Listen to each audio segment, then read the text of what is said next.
Vous avez été nombreux à passer dans les églises de notre unité pastorale ce week-end avec une petite démarche proposée pour la Toussaint, mais également à y déposer, comme dans ce panier ici, les intentions de prière pour vos défunts. Alors, sachez que si les célébrations sont suspendues à partir d'aujourd'hui, en ce 2 novembre, eh bien, les messes seront célébrées en privé par les prêtres de notre unité pastorale, justement à ces intentions particulières. Alors hier, jour de Toussaint, nous avons fêté tous ces grands frères, ces grandes sœurs dans la foi, qui ont fait, au fond de leur chemin de vie normal, un chemin d'exception. Alors chemin d'exception, surtout de par l'accueil exceptionnel qu'ils ont pu réserver à l'amour de Dieu.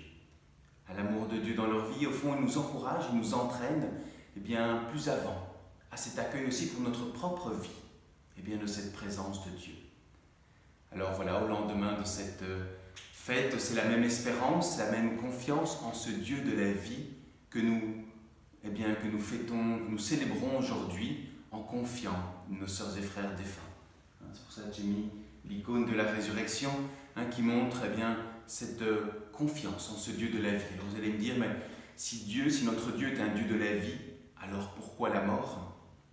Au fond, nous oublions trop souvent que la mort fait partie de la vie, qu'elle est une étape vers la vraie vie, la vie en Dieu. La mort, mystère sans doute indéchiffrable, mais en même temps notre destinée à tous. Alors commémorer les défunts aujourd'hui, prier pour eux, se rendre au cimetière, c'est une démarche importante, justement pour manifester que la mort fait partie de la vie. Et je crois qu'il est essentiel pour nous d'intégrer toutes les limites de notre condition humaine, sans en avoir peur, mais en les mettant justement du côté de la vie.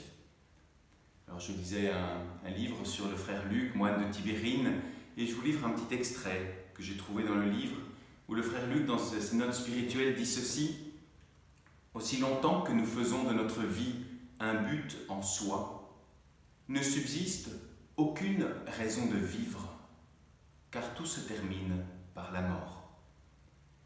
C'est dans le Christ que nous découvrons le sens profond de notre vie.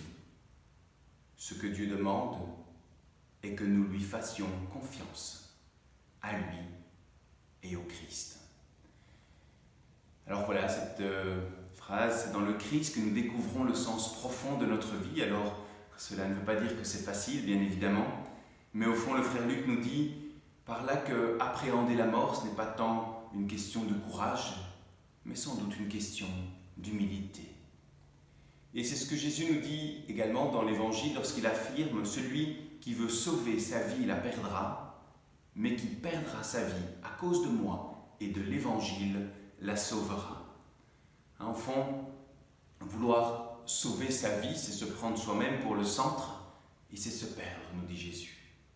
Alors risquer sa vie en tant que telle n'a pas de valeur en soi non plus, mais ce qui est important, c'est, Jésus dit, à cause de moi et de l'Évangile. Et c'est cela qui change tout.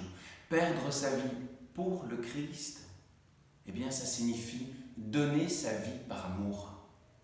Ainsi la foi sauve, ainsi la foi nous donne la vie, c'est justement parce qu'elle détourne notre regard de notre petit nombril pour le tourner vers les autres, vers le tout autre.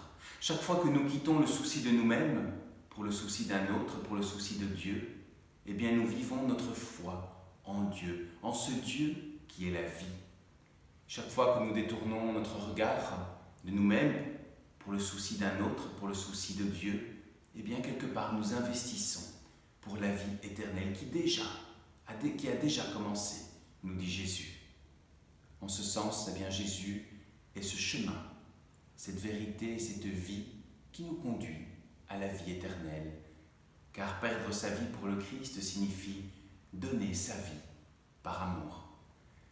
Alors voilà, qu'en ce 2 novembre, où nous accompagnons, nous veillons aussi nos défunts, nous puissions être conduits à célébrer la vie qui nous vient de Dieu. Qu'en regardant la mort en face, nous puissions ainsi contempler la beauté de la vie.